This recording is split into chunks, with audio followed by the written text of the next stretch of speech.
This is a virtual reading of Conspirators, To Each His Own Agenda by Mag Gupta.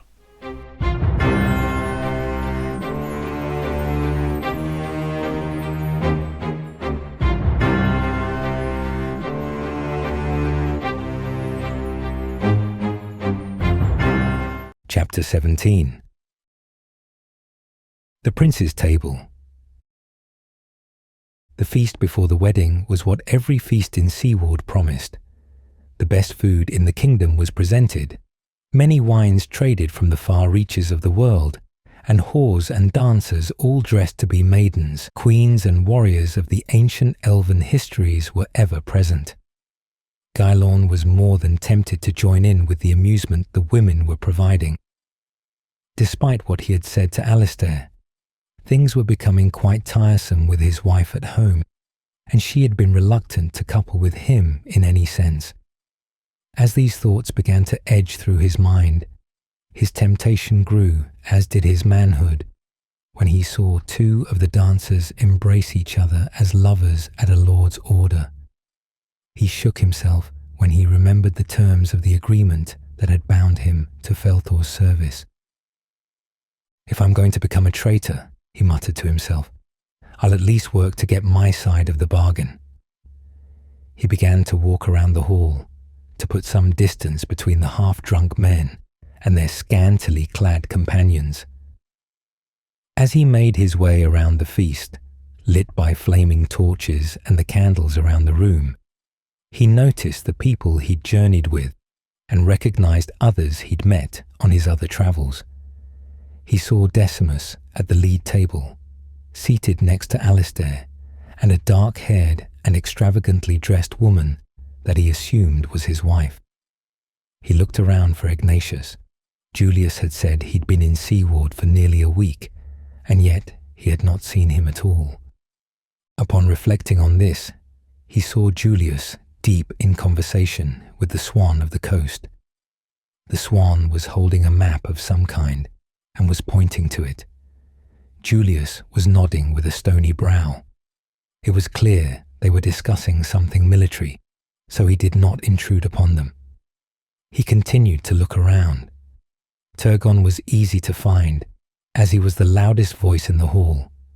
He could not see Felthor, though, so he went in search of Tiberius, hoping to have someone to talk to.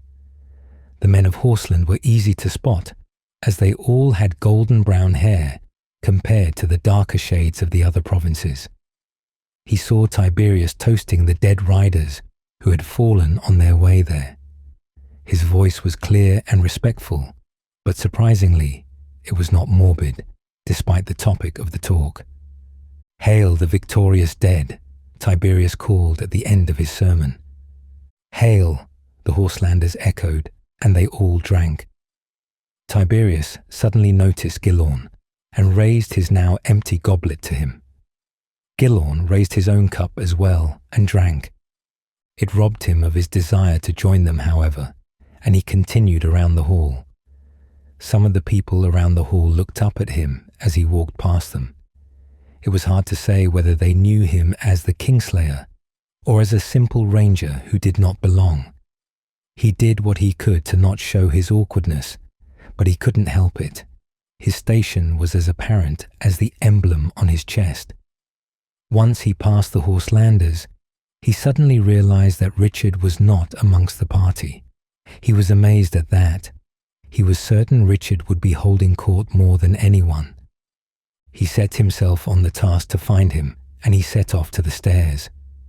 Two men were in the embrace of the same whore, who had her breasts bare for all to see. He ignored the sight with difficulty and proceeded to the top of the stairs. From here, he could see everyone in the hall and in the entrance hall of the palace. It took him a long time, but he finally found him. Richard was in deep conversation with Ignatius and Aquila. They were tucked away in a small room that seemed no bigger than an ale cupboard. Richard was sitting on a barrel, his huge feet sticking out of the door, while the others listened intently to what he was saying. Gylorn wanted to know what was being said. He would have to be silent, though. Aquila and Ignatius already wanted to see him hang, and he'd rather not give them reason to do so. He crept down the stairs and over to the doorway of the cupboard. There were people in the room with him, so he pretended to be drinking from his cup, which was now empty. Over the clatter of the feast, he could hear snippets of the talk. He says that the immortals are preparing some sort of plan, and that the only way to stop them is to enact a preemptive strike. How does he plan to do that? Aquila asked hurriedly. He has no army aside from his garrison at his fortress. That garrison is nearly 8,000 strong, Richard reminded him. Did you see those 8,000 men with your own eyes? Ignatius demanded. Of course, and he is preparing to muster again. It must be a ruse, Aquila said, not waiting for an answer. 1.5 legions would not damage the kingdom, but to gather 2 would be treason. If he had a 2nd legion at his command, we would know about it. Would you? Richard probed. You've had your head in that tower for a very long time. I haven't seen you enact anything military for even longer. The general came to you to battle the Golden King, and you did nothing. Do you even know what is happening out there? Out there does not concern me, Ignatius snapped. If the Southerners want to fight us, then let them. The forces of the kingdom will beat them back as we always have. I have to agree with His Majesty here. Aquila's voice could not have sounded more delicate. We cannot simply wait. Let us put aside our petty grievances and work as one on this. The general is correct. We must act first. If not against the Southerners, then the lords of Gladium. If there is to be a plot against the kingdom, then we can be certain they are at the heart of it. You have been singing that song long and hard, my friend, Ignatius grumbled. I know the perils of the land, but no, I would rather hear of what Falthor intends to do with this information. He has made plans to force your hand into allowing the armies of Islesfield to be reformed under his command. How? Ignatius barked, so loudly that some of the men around the hall turned to stare.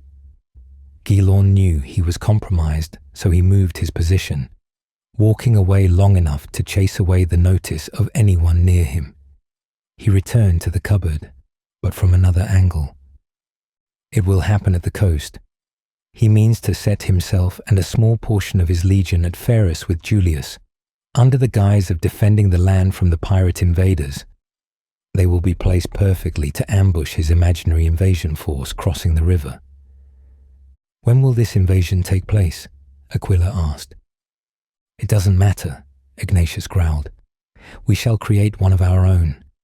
We have allies in the south and we can buy the pirates' loyalty. We'll assemble a real force of the savages and set upon him. If he wants to play war, I will give him one. Could we not find a better route to this? Aquila pleaded.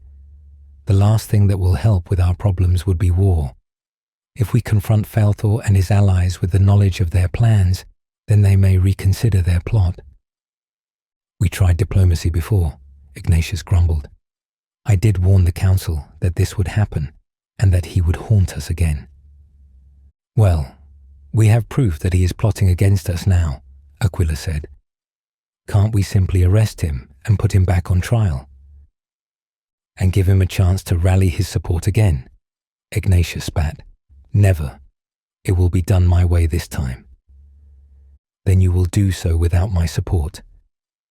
Richard's voice was stern and unyielding. Falthor is my closest friend, and Lord Julius saved my life. I will not dishonor my forefathers with that kind of treachery. It was Gilon's time to leave. He set off back into the feast hall, looking intently for Falthor. He couldn't find him, so he found Julius. He was deep in conversation with the swan. The talk was not to his liking. I'm sorry, my lords, Gilon said, interrupting them mid-sentence. He felt terrible for interrupting, but time was against him. They looked at him irritably. What is it? The swan spat. I need to find General Felthor, Gilorn said. Do you know where he is? The swan pointed with his cup without breaking his gaze.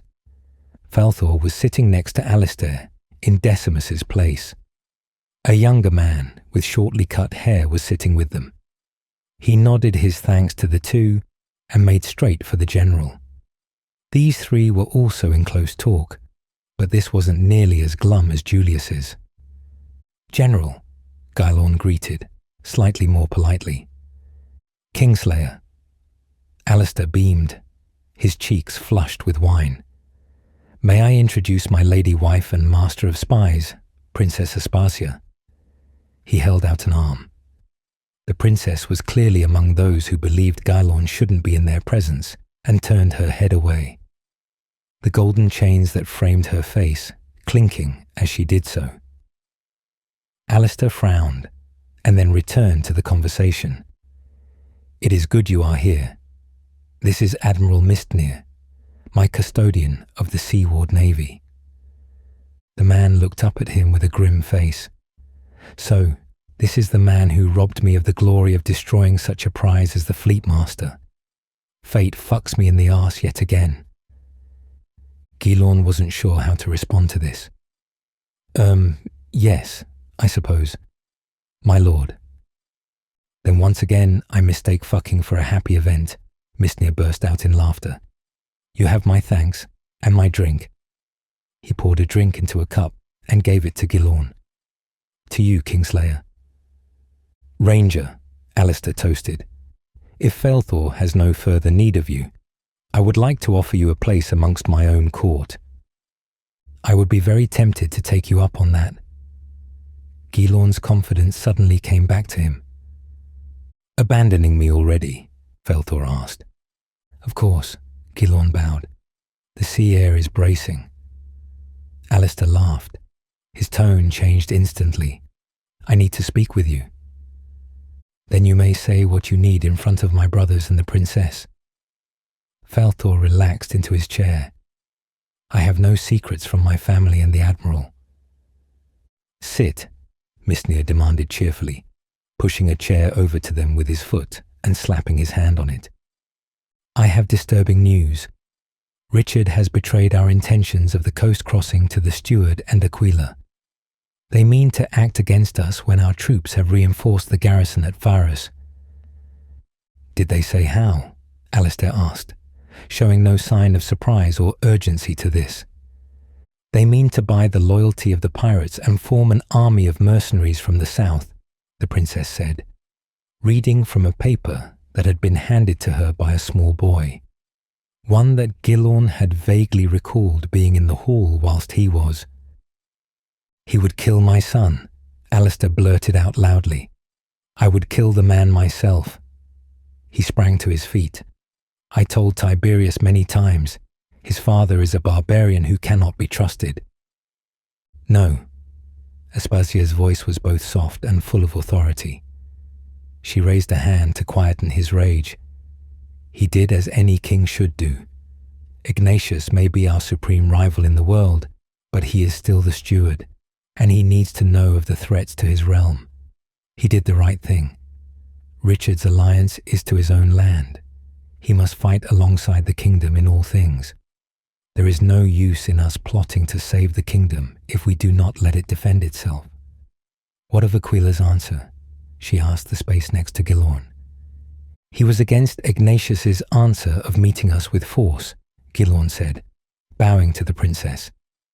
He insisted that they must attack us in the citadel, rather than on the field. Richard said that he would play no part in any military action against us. That's some comfort, Alistair grumbled, falling back into his chair. So what shall we do? We could blockade the crossing, Mistnir offered, or dispatch scouts to send word of the southerners crossing, make it public knowledge and rally the kingdom to the coastal defense. Our son may be a skilled warrior, Aspasia placed her lace-covered hand on Alistair's, but he is impetuous. If an enemy force arrives in the kingdom, he will meet them in combat. Could we reinforce Varus with our own men? Mistnir asked. as he played with his fork on the table. None that we haven't already deployed. Alistair shook his head. We can only support Ferris by taking from somewhere else, which is why we are relying on the Islesfield Legion. My armies have disbanded into the land again. Raising them will take time and money. We have neither. I could send a rider out at this moment, Felthor offered. Send for aid anyway. If luck is on our side, we may be able to get them here before the South can respond.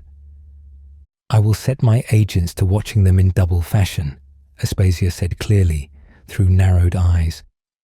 I will have them do it loudly and obviously, so they may be more hesitant to plot in our presence. Alistair nodded. She started to stand, but he placed a hand on her thigh. The men around them ignored the intimacy and politely averted their eyes. Do not go too far. I will have need of you later. Of course you will, she smiled. She made a courtesy-like motion to Felthor and Mistnir, and then departed, with the boy rushing after her. I often forget the princess is your spy master, Felthor said, conversationally, his eyes still averted. Most do, Alistair smirked, his eyes on his departing wife. It makes her very dangerous. Ranger, you can write, can you not? He asked suddenly, barely blinking. Yes, my prince, Gilorn jerked his head forward. Alistair clapped his hands. A small boy in a leather jerkin came over with a wooden cylinder with paper wrapped around it like a thick ribbon. The boy gave it to Alistair and a quill with an ink pot. For a moment Gilorn looked curiously at Alistair, as if to ask why he had them to hand. You have no idea how much paperwork is involved in running a kingdom. Alistair grimaced, shrugging and indicating that the quill, ink and paper be given to Gilorn. The boy did so, and turned his back to signify he wasn't going to listen in on the talk. Just imagine how much you will have to worry about when you're High King, Felthor jested. Take this down, word for word. He waited for Gilorn to announce his readiness. The pen is poised, my lord, Gilorn said. He had received training in this sort of penmanship, and he was able to write quickly and accurately, despite the slant of the surface. Felthor slowed his speech to allow for Gilorn's writing. To Commander Cullis, your Captain General commands that you dispatch 1,000 armed men to Seaward with all haste. You are also requested to send as many men who are willing to make the journey to Seaward for work among the shipyards and coastal fortifications. He turned to Alistair. I assume you will be able to feed and shelter the workforce? Alistair nodded, as if this was obvious. Felthor returned to his dictation. Let the smiths, stonemasons, carpenters, fishermen and farmers know that food and shelter will be provided for by the Prince of Seaward and myself. Time is against us, so act with haste. Favour infantry and spearmen for this task over knights and cavalry. Signed, Captain General Felthor. He took the quill from Gilorn and scribbled his own signature onto the bottom of the page. He worked some contraption on the cylinder and it released its tension, unravelling the paper. It became a stream of ribbon, with disjointed words and letters on it. Felthor took a messenger's satchel and threaded the paper into it. A man came over instantly and took it from him, wrapping and knotting it around him in such a way that it could only be taken off of him if it was cut. Islesfield, deliver it into the hands of Commander Cullis, no other. The man nodded. Any other messages, my lord? Tell him I expect the men to practice the dory spear if they are to work with Athenians, Felthor said. This part, unbeknownst to the rider, was the key to the cipher. The paper was to be wrapped around a round shaft which, depending on the size, would reveal the message or jumble it up. In this instance, the shaft of the dory spear, which was thicker than those of the Roman legion, would be big enough to reveal the true message. Yes, my lord, the messenger nodded, saluting. I will make all the haste I can. Good, Felthor clapped him on the shoulder. I wish you safe travels, my friend. The messenger departed. Time will reveal the will of our ancestors, it seems, Mistnir said. The whole proceedings appeared to have bored him. The wind is with us, my friend, Alistair laughed, as it always is. The wind often blesses you in the morning and curses you in the afternoon, Mistnir smirked. I do not trust the wind in its entirety. My gods are the seaward navy, the ships that form her, and the men that fight to defend the sweet smell of the ocean. We may have victory here. Alistair narrowed his eyes in the direction of the Roman delegation. But the time for pretense is past. My son has been threatened now. My bloodline and that will not be forgiven. No more politics. It is time for action. Yes, it is, Felthor agreed. But we must not overextend ourselves. Let us deal with the problem at hand. Then our campaign for saving the kingdom will begin. The four of them took their goblets and toasted their secret pact.